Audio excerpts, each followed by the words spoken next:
عمران خان نے حکومت کو مذاکرات کی مشروط پیشکش کر دی۔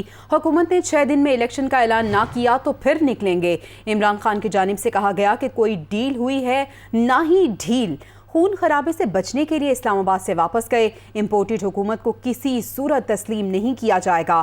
عمران خان کا کہنا تھا کہ ایسی حکومت ہرگز قبول نہیں کریں گے جو باہر سے ڈکٹیشن لیتی ہو۔ ہم نے پیٹرول کی قیمتوں میں اضافہ نہ کرنے کا فیصلہ کیا تھا۔ موجودہ حکومت نے IMF کا دباؤ برداشت نہیں کیا۔ ان کا مزید کہنا تھا اسمبلیاں توڑنے اور الیکشن کی تاریخ کا اعلان نہ کیا تو تیاری کے ساتھ نکلیں گے۔ ان کی غلط فہمی ہے کہ ہم حکومت کو تسلیم کر لیں گے۔ چیف جسٹس سے پوچھا کیا پرامن احتجاج ہمارا حق نہیں ہے؟ موجودہ حکومت نے IMF کا دباؤ برداشت نہیں کیا، یہ کہنا تھا عمران خان کا۔ چیئرمین تحریک انصاف عمران خان نے حکومت کو مذاکرات کی مشروط پیشکش کر دی۔ ان کا مزید کیا کہنا تھا آپ کو سنواتے ہیں۔ جو غصہ تھا اس وقت، میں اس دن شام کو بیٹھ جاتا، میں آپ کو سب کو گارنٹی کرتا ہوں کہ اس دن خون خرابہ ہونا تھا۔ یہ میرے ملک کا نقصان تھا۔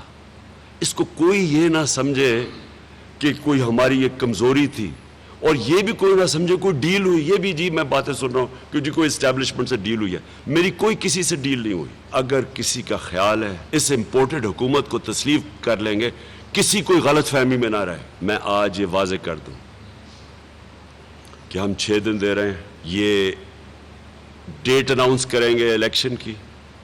انہوں نے واضح طور پہ یہ نہ بتایا کہ اسمبلیز ڈیزالو کر کے ڈیٹ کب اناؤنس کریں گے۔ یہ میں اب پھر سے نکلوں گا اور میں آپ کو واضح کر دوں کہ اب ہم نکلیں گے تیاری کر کے۔ جب خاص طور پہ جب سپریم کورٹ کا ایک آرڈر چلا، جب ہم نے تو سوشل میڈیا کے اوپر ہی دیکھا، ہم سب کو یہ لگ گیا کہ اب راستے کھل جائیں گے اور اب کوئی مسئلہ پولیس کا نہیں ہوگا۔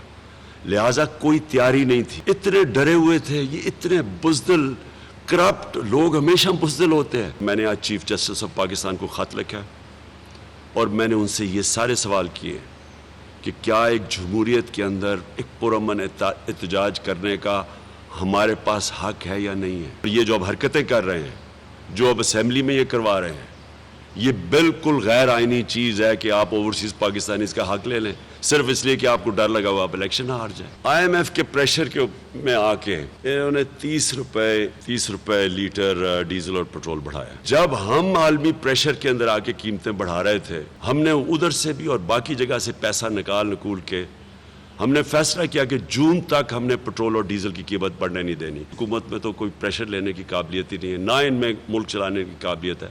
6 ہفتے کے اندر انہوں نے جو ملک کے ساتھ کیا وہ سب کے سامنے ہے۔